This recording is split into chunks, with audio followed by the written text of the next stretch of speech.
crap, I did get invaded. I was hoping not to. Oh well. Might as well top myself up in preparation, huh? This time I just go full bore apeshit. It's definitely not the same guy. There's that at least. How do you take damage? What you doing to yourself up there, boy? Right, this one's not... Fuck me.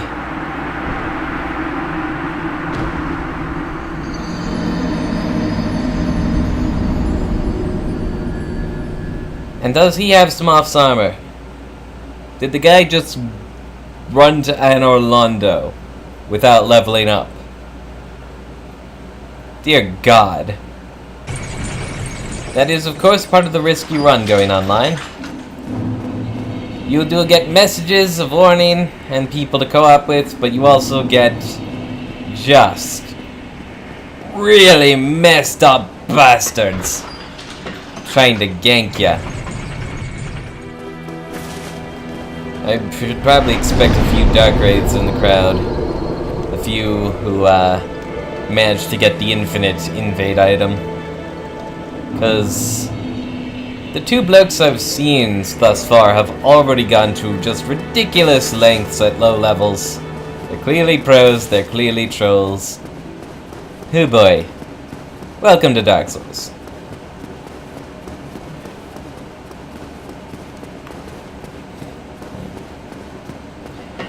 But still I wish to remain human. Because there is a neat thing I want to show off. Though, at this rate, I wouldn't blame any noobs if they just forego the process altogether. Also, I bumped up Faith just a bit in prep for the lightning spear. Since last time. I was fully expecting to be able to do my intro at the boss gate. What a foolish, foolish, foolish human being I am. Okay. Thank you for joining me, fellow Guardians. This is Sam from Multiverse Mission Control, and today's quest is Dark Souls. So I'm really hoping I don't get invaded again, but I feel it's worth it, because I gotta show this stuff off. I'm about to co-op the next boss with Solaire and Knight Lautrec of Carim. So, you press X to summon them. It takes a bit, especially if it's another human player. And the way this works is that, having summoned a phantom, the boss will be slightly more difficult, but usually they back you up enough to make it worth your while. Yo, Lautrec. Why does that setup look familiar? Anyway. Also, phantoms can't heal, but if you're co-oping, then whenever you take a drink from your Estus, your phantoms will get healed. So sometimes you might consider drinking when you're in good health just to keep your dudes around. Now, if I'm not mistaken, having two phantoms should keep anyone from invading me? Hey! Hoorah! I got messed up with the other guy. I was trying to remember how to bow. And it's like 10 in the morning. I just woke up a bit ago. Anyway. So, since I've got Solaire on the team, not only is he going to wreck this boss, at the end of this, we're all going to get a Sunlight medal. Because that's what happens when you have a Warrior of Sunlight on your team. And again, co-op range is the same as PvP range. It's like plus or minus 10, plus or minus a certain amount, based on the percentage of what your current level is. But for NPC summons, they're always ready to go. Okay. So. On the roof of the parish. Let's see it. If there's a cutscene, your phantom buddies won't be able to follow you until it's concluded. But in this case, all good. Oh, I might as well read this. I did it! Good for you, buddy. Good for you.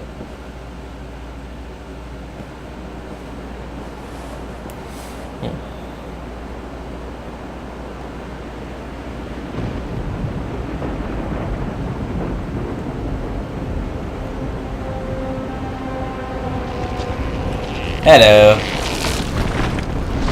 Ladies and gentlemen, the Bell Gargoyles.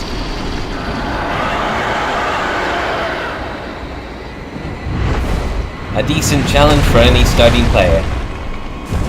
And you're battling on the roof of a church. How badass is that? You can fall off, by the way. So, most eminent enemies with tails, like this one, you can chop off the tail and get a special item. That can be tough to do if you don't have something with range, or something that's slow to hit. Yeah, see, Solaire's got the lightning spears, he's pretty badass. But I'm still gonna try. Because also, cutting off the tail does a crap ton of damage. Oh, and did I mention another one pops in? Just like the Man-Eater in Demon Souls. And they breathe fire. You already lost it? Oh! Wow. I guess they did the work for me. I got the Gargoyle Tail Axe. That's pretty decent. It requires a bit of dex though, so I don't think I'll use it. Okay, I'm gonna back off and heal. Oh, Gargoyle Shield. Cool. Oh, goddamn. I was going to start fireballing them, but I mean, Solaire's on my team. Don't fuck with Solaire Lautrec, ladies and gentlemen. Why can I not gesture? I would very much like to. Joy! Whee! Okay, and now that I've beat the boss of this area, I won't get invaded in the parish anymore, which is really nice. And thing I didn't realize before is that even though I've beat the Bell Gargoyles in my world, I can still co-op and help people beat the Bell Gargoyles in their world. I saw that in G-App stream. I didn't realize that was a thing you could do. So that's cool, but only if I remain the same level. Might be something to consider. Imminent gorgeous view. Yep. Yeah, it's pretty nice. There's Anne Orlando up above. Is that the Duke's Archives by chance? Quite possibly. And, phew. Is that Sen's Fortress in the distance? Could well be. Yes. Anywho. Anticlimactic as that was a bit of fun. Okay, but focus now. For in this tower is the fabled first Bell of Awakening. Up we go. And yes, I'm sure I've mentioned before, but the little light you carry will not alert enemies to your presence. Only sound. Or if you walk right in front of them. Eat message. Hope ahead. Yes. Yes, indeed. I did it! I did it! Good on all y'all. Good on y'all. It is a moment like you can share in, though, when you know what they've just experienced. It's pretty nice. So, pull the lever, Kronk! Okay, good, it's the right lever.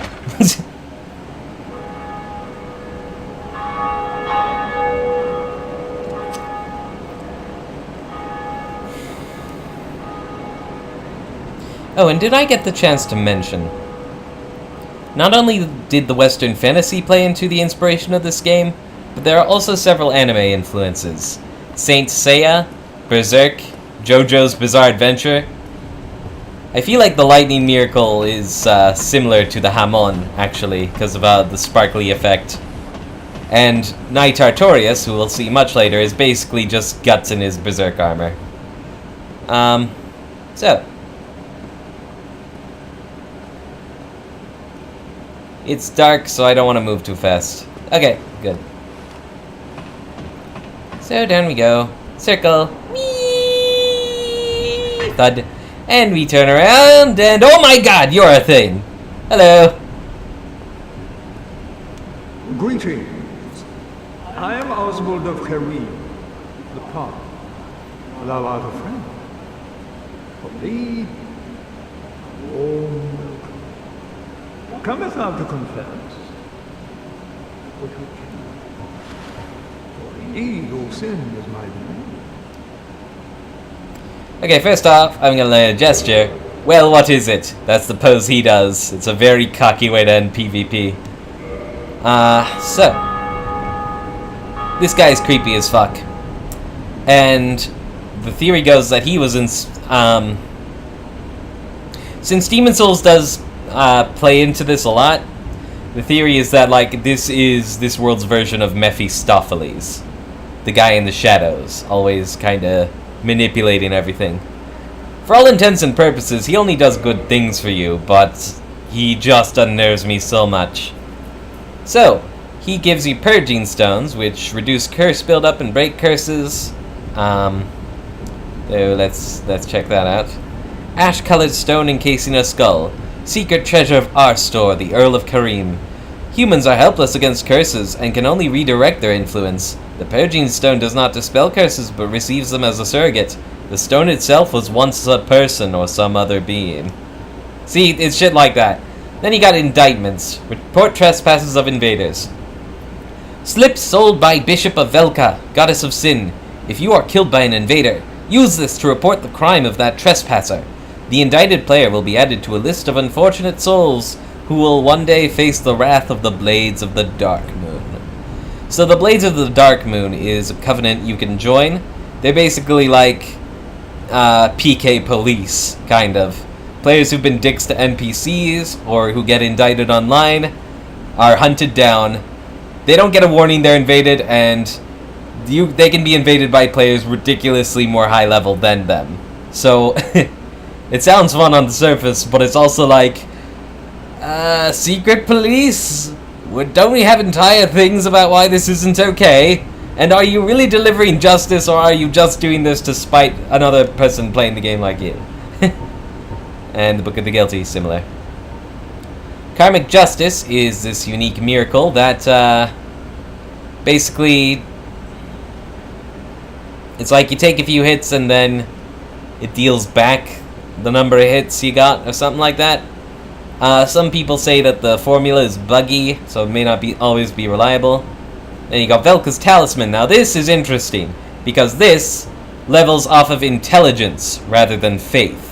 You still need to meet the faith requirement to even get the miracle, but then there are like miracles like the Gravelord Dance, which are 0 faith. So you take that with like a sorcery heavy character and add this into the mix and like it's boom! You know what I mean? Medium for casting Miracles of the Gods. This black tuft of hair that serves as a talisman belongs to Velka, goddess of sin. It casts miracles by drawing upon faith. Not by drawing upon faith, but by intelligence. Oh, I wasn't done. Sorry. And Miracle of the Black-Haired Witch Velka. Velka is the goddess of sin. I think that was mentioned, but yeah. Temporary auto-counter versus heavy damage. For each sin there is a punishment, and it is the task of Goddess Velka to define the sin and mete out the punishment. And finally, we got a bleeding resistance ring, poison resistance ring, and another ring of sacrifice. Yeah, cute. Oh, and it doesn't look like... How many you got in stock? I think... Well, regardless. Despite the dreadful rumors surrounding its creation, this ring is an unmistakable asset in its ability to help prevent bleeding. Yes, Sir Oswald of Carim. We only hear about him, we never get to see him, but may not be fully there, you know what I mean? Okay. Oswald can also give you the opportunity to abandon a covenant, and I think it's supposed to be able to let you do that without getting punished, because some people don't take kindly to you swearing your word to them and then, you know, deciding you didn't want to. And then, you build up sin in this game. Like, it is kind of an invisible moral choice thing, but it's not as annoying as Demon Souls, because, like, it's usually not a world-shattering consequence. It's just like, hey, maybe you'll get attacked by the Blades of the Dark Moon if you're online. But you can purge that by paying a ridiculous amount of souls proportionate to your current soul level. But you know, there is no easy fix to sin. That's something you just gotta carry. You're not welcome anytime. It is only human to commit a sin.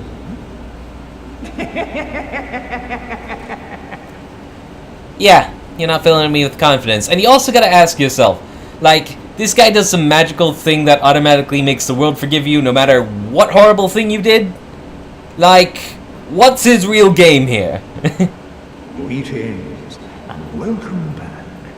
I am pleased to see you be preserving my humanity. He's supposed to give you, like, a heads up on Petrus, but that's not happening. You're not welcome anytime. You deserve... I wonder why that is. Huh.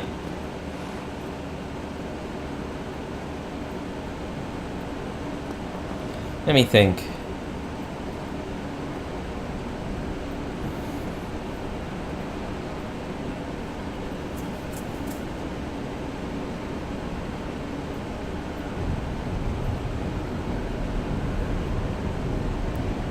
No, I can't for the life of me think of anything. He does mention briefly, like, for is he not too like you, coated in sin? So I guess maybe I did something in my previous game, or because I'd been playing offline up until that point, I just, like, started with sin and never cleared it. I don't know. I'm sure it doesn't matter. Point is, this guy would have given you a heads up that Petrus is gonna turn out to be a dick.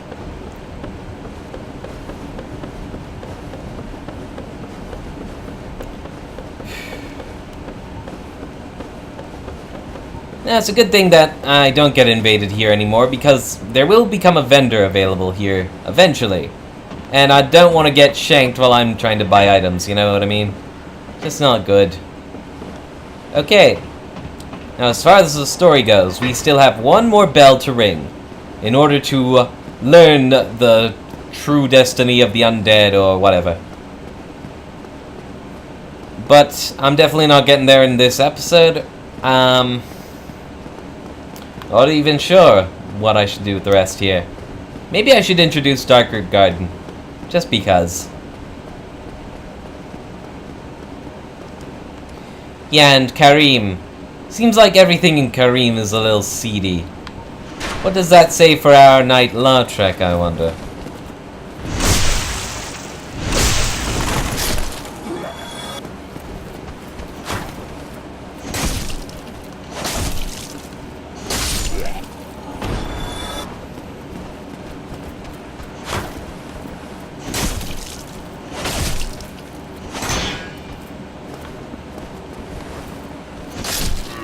Speaking of, I should go run by Firelink, see if any dialogue has changed now that I've rung the first Bell of Awakening. And I will, of course, level up very soon. I'm not... Yeah, I know the proper precautions. I'm just gonna do it at the parish bonfire, because if I intend to explore Darker Garden, I might as well just not respawn everyone in my way again, you know what I mean?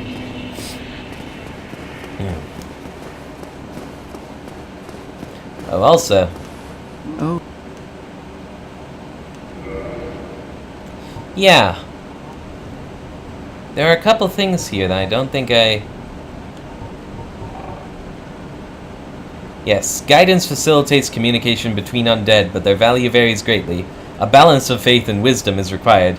That's just good advice for all the messages in general, because there will be people who put try jumping next to a bottomless pit. Then homeward. That actually might have some plot significance, so I want to just do that quick. Great miracle cast by advanced clerics, return to last bonfire rested at, would normally link to one's homeland. Only the curse of the undead has distorted its power, redirecting its casters to a bonfire. Or perhaps for undead, this serves as home. Ooh. Come again. Anyway.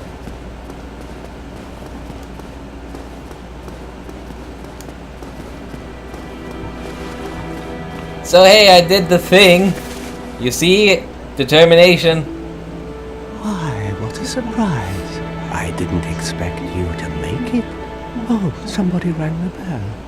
Wait, was it you? You know it. You never give up, do you? I don't know how you do it. Well, don't stop now. Only one more. but it's going to be suicide. What you're doing right now is suicide, only it's a slow, painful, just grueling suicide. What's wrong? Get a bit of a scare out there? No problem. Have a seat and get comfortable. No! We'll both be hollow before you know it. One of us will be hollow. Spoilers. Well, what are you going to do? I've already decided. I don't really care. I'm simply crestfallen. It would feel so much better if you just went out and hacked some things up. Okay, fine. Hey, Lautrec. Whoa.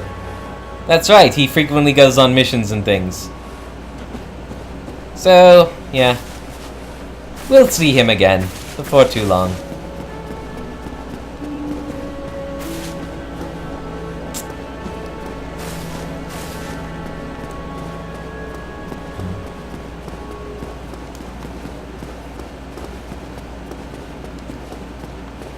Oh yeah, the other reason I don't want to fight Petrus yet is because he's actually pretty high level. Like, the one past the controller event we did at my college, he just kind of chased us around the bonfire endlessly. And like, it was so funny. I had no idea what I was doing, but I was like, I saw someone kick.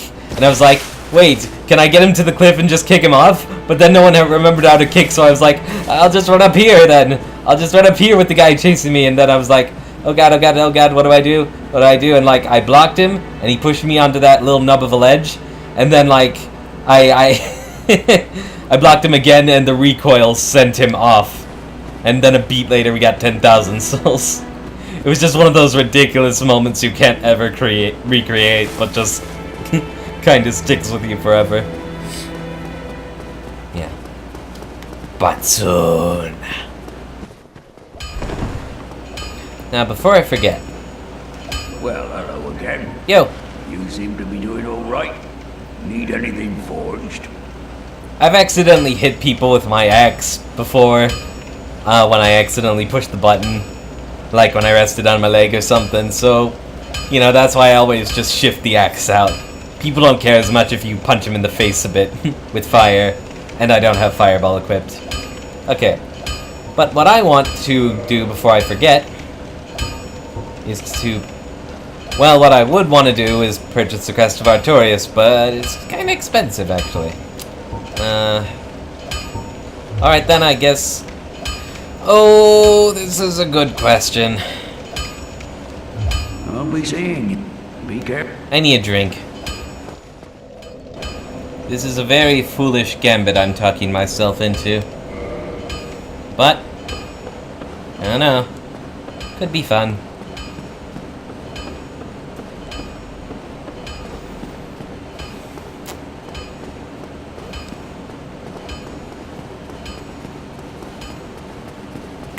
Like, I don't want to lose all these souls, but I just... How else am I going to get that crest in timely fashion? If I don't take a little risk.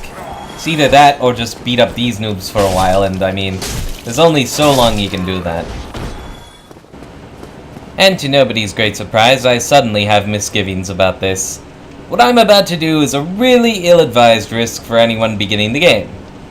You gotta be able to pace yourself. To work your way up very slowly. I'm just like speeding ahead. I am hoping my skill can carry me. Because my stats, they're not with me right now. Okay. I got fireballs. That makes me feel a little better.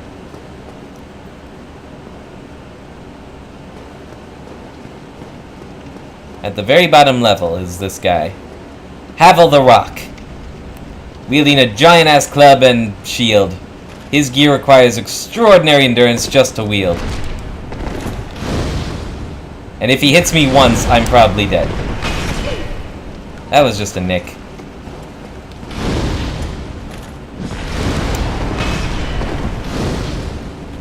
You know, I don't think this is doing a whole lot of damage.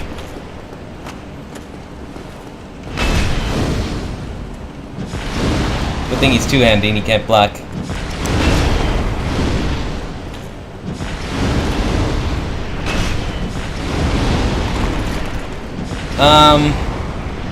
Never mind. Of course, the irony now is that I'm actually making decent bank with that round trip. I may actually forego this plan, because I just realized maybe I shouldn't even be pointing noobs in the direction of Darkroot Garden until I've progressed to such a point that I feel I can comfortably beat the Titanite Demon. I'm gonna see how my fireballs affect him. If they don't do shit, then I'm just not. You can technically run past him, but I mean, you know, it's basically showing you what the difficulty bar is with this guy. You know what I mean? Because, I mean, you're gonna be fighting... Darkroot Garden is the place for PvP, and you're gonna be fighting people who've dealt with this and nastier. So... For one thing, he just bisected me with 2 hits.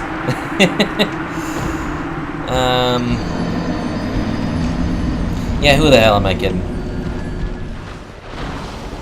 So lucky I got that back. Okay, you know what? Forget that plan. Instead, what I'm gonna do is I'm gonna level up. I am going to level up. I'm not gonna be a dumbass about this. Okay, out of the range of that infernal hammer. Okay, so I'm just gonna leave off Darkroot for a while because honestly, probably shouldn't be introducing that this early in the game anyway. Instead, my plan is that for next time, I will have used these souls, I'll have leveled up, probably significantly, I should think, and then